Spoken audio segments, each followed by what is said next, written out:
लाल दुपट्टा, Wahhabi, नासबी, Yazidi. आप भी अगर ऐसा सोचते हैं तो चलिए मैं अपना अकीदा बताता हूँ।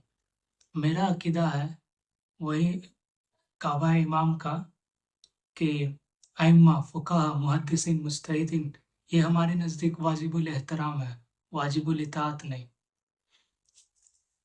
और मैं इसको डिटेल में बताता हूँ।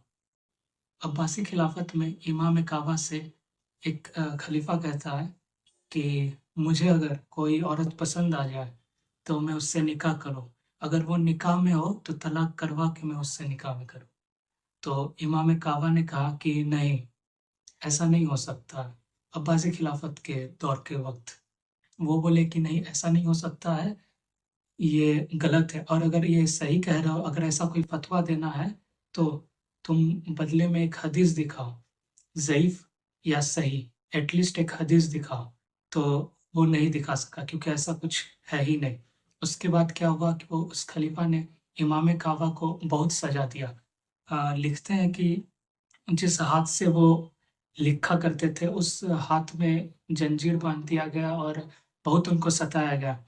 लेकिन उनका कहना था कि तुम एक हदीस दिखाओ। और ये भी वो बोले कि अगर अहले बैत से मोहब्बत करना राफ़ज़ियत है तो मैं सबसे बड़ा राफ़ज़ी हूँ। और सही बुखारी, सही मुस्लिम, जामे तिर्मिज़ी इन हदीसों को फ़ॉलो करना चाहिए। अच्छा, हदीस ज़ईफ़ और सही ये कैसे होता है? मोहम्मद सल्लल्लाहु अलैहि वसल्लम के समय जो मुसलमान दीन लाए और जो मुसलमान बने, जो उनको फ़ॉलो किए, उनसे सीखे, उनको सहाबा कहा गया। उस जनरेशन के बाद जो सेकंड जनरेशन था, जिन लोगों ने सहाबा से सीखा लेकिन नबी सल्लल्लाहु अलैहि वसल्लम को नहीं देखा, उनको ताबेईन कहा गया। और उनसे जो सीखा और उनसे जो सीखे उनको ताबेईन कहा गया, थर्ड जनरेशन।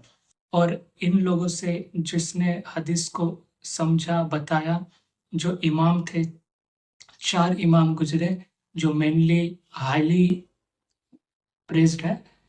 इमाम अबू हनीफा रहमहुल्लाह, इमाम मालिक रहमहुल्लाह एंड इमाम शाफ़िई रहमहुल्लाह एंड इमाम अहमद बिन हम्बल।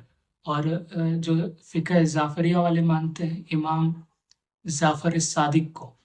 उसके बाद मुहद्दिसीन आए, जिन लोगों ने हदीस को जमा किया, इमाम बुखारी, इमाम मुस्लिम, इमाम तिर्मिज़ी, उनको मुहद्दिसीन कहा गया। और फुक़हा जिन्होंने प्रिज़र्व किया था हदीस को और जो फ़िक़्ह के मसाइल पे माहिर